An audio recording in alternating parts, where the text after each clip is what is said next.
Smash that like button if you believe God can heal the deepest betrayals, and subscribe, because what happened when this woman's faith was shattered will restore your belief in divine intervention. What you're about to hear will break your heart and then rebuild your faith in the most unexpected way. A devoted Christian wife discovered her husband's affair and almost lost her faith entirely. But 3 mysterious encounters changed everything and proved that God's plans are bigger than our worst betrayals. Faith Henderson had lived up to her name for 34 years. As a pastor's daughter and youth ministry leader, she'd built her entire life around serving God. When she married Michael 5 years ago, she thought she'd found her perfect Christian partner.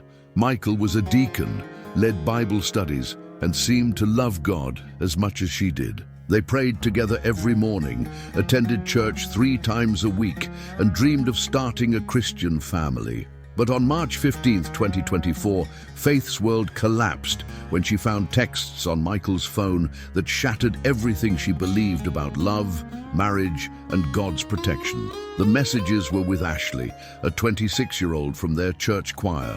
The affair had been going on for 8 months, right under Faith's nose, right in God's house. "I can't wait to leave her," Michael had written. "Faith is so naive. She actually thinks I'm at men's Bible study when I'm with you."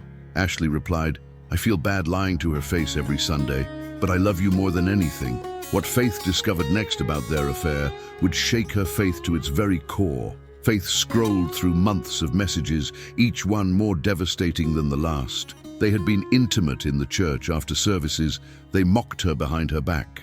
They planned to get married as soon as Michael divorced her, but the message that destroyed her was from just last week. "Faith keeps praying for God to bless our marriage. It's almost funny how much she trusts God when he's clearly not protecting her from anything." Faith dropped the phone and fell to her knees, sobbing. "God, how could you let this happen? I've served you my entire life. I trusted you to protect my marriage. Where were you?" For the first time in her life, silence answered her prayers. When Michael came home that night, Faith confronted him with the evidence. Instead of remorse, he became cruel. "Finally," he said coldly, "I'm tired of pretending to be the perfect Christian husband. Ashley makes me happy in ways you never could. But our vows before God." "God?" Michael laughed bitterly. "If God exists, why didn't he stop me? Maybe he wants me to be happy with someone else." The words that came out of Michael's mouth next would push Faith to the brink of abandoning her faith forever. "You know what, Faith? I'm glad this happened. It proves that all this Christianity stuff is just fantasy. There is no God watching over us, no divine plan, no protection for the faithful. It's all a lie, and I'm done pretending." Michael packed his bags that night and moved in with Ashley. Faith was left alone in their house, surrounded by Christian books, wedding photos, and the silence of a God who seemed to have abandoned her. For 3 weeks, Faith stopped praying, stopped reading her Bible, stopped going to church. "If God couldn't protect my marriage," she told herself, "then maybe Michael was right. Maybe it's all a lie." But on April 5th, while sitting in a coffee shop contemplating whether to throw away her wedding ring, something extraordinary happened. An elderly woman with kind eyes approached her table. "Excuse me, dear, I couldn't help but notice you're crying. Are you all right?" Faith looked up at the stranger, a woman in her 70s with silver hair and a gentle presence. "I'm sorry. I'll leave if I'm bothering other customers." "Oh no, please stay. I'm Ruth, and you look like someone who needs to hear that God hasn't forgotten about you." Who was this woman? And how did she know exactly what Faith needed to hear? Comment below what you think is happening, and don't stop watching, because the revelations coming next will blow your mind. Ruth sat down without being invited. 30 years ago, my husband left me for his secretary. I was a pastor's wife, just like you seem to be a pastor's daughter. I thought God had abandoned me too. Faith stared at her. "How do you know about me?" Sometimes God sends people exactly when we need them most. And right now, you need to know that betrayal isn't God's abandonment. It's his opportunity to show you something greater. Ruth pulled out an old photo. "This is my husband today. He came back to me 5 years after he left, broken and repentant. We've now been married 45 years, but more importantly, his betrayal led me to a ministry that has saved 200 marriages. That's impossible, Faith whispered. Nothing is impossible with God, but first you have to stop running from him and start running toward him. As suddenly as she had appeared, Ruth stood up. Go to church tomorrow, Faith. Someone there has been praying for you specifically. Faith never saw Ruth leave. When she looked up from the photo, the woman was gone. The next day, Faith reluctantly went to church for the first time in weeks. She sat in the back, hoping to remain invisible. But after the service, a man she'd never seen before approached her. "Faith Henderson?" he asked. "I'm Pastor David Martinez from the Downtown Mission. I've been praying for you every day for 3 weeks. I don't understand. I've never met you." What Pastor Martinez told her next would change everything Faith thought she knew about God's plan. 3 weeks ago, I was praying for guidance about our marriage restoration ministry when God gave me a very specific vision. He showed me a woman named Faith with brown hair and green eyes, sitting alone in a coffee shop, ready to give up on him. Faith's mouth fell open. "That's impossible.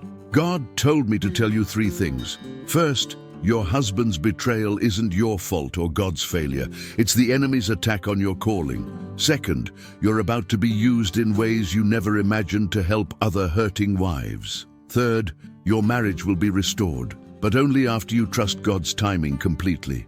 Pastor Martinez handed her a card. "We're starting a support group for Christian wives dealing with betrayal. God told me you're supposed to lead it." "I can't lead anything. My faith is shattered." "That's exactly why you're perfect for the job. Broken people heal broken people."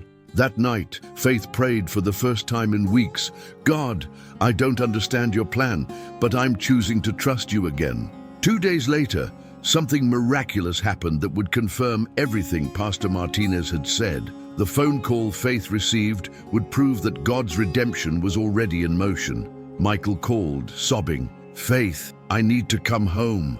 Ashley left me for someone else. I've lost my job, my reputation, everything. I know I don't deserve it, but I need to tell you something that will explain everything." When Michael came home, he looked broken. "Faith, I need to confess something that's been eating me alive. The affair, it wasn't just physical.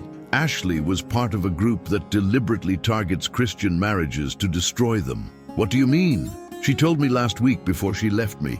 She and her friends specifically choose strong Christian couples and work to destroy their faith by breaking their marriages. They think if they can destroy enough Christian marriages, they can prove Christianity is false." Faith felt sick. "You're saying this was planned?" "Yes, and I fell right into it. But Faith, when I lost everything, I realized something. Even when I was betraying you and mocking God, he was still working. Because losing everything made me see how much I need him and how much I need you."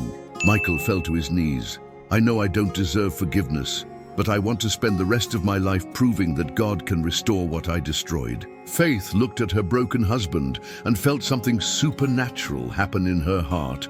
Instead of hatred, she felt compassion.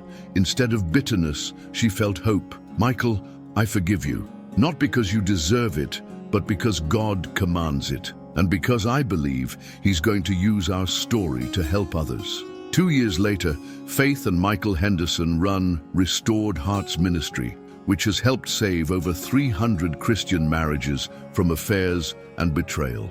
Their testimony has been shared in churches across America. Faith leads support groups for betrayed wives every week. "God didn't cause my husband's affair," she tells them, "but he used it to prepare me for this calling." Michael speaks to men's groups about the devastating consequences of infidelity. "I nearly destroyed my marriage and my faith," he says, "but God's grace is bigger than our worst mistakes." They never found Ruth again, but they put her photo on their ministry website. Twice, women have contacted them saying they met the same elderly woman right before finding their ministry. Pastor Martinez became their ministry partner and close friend. "God showed me faith in that vision, because he knew she would choose faith over bitterness," he says.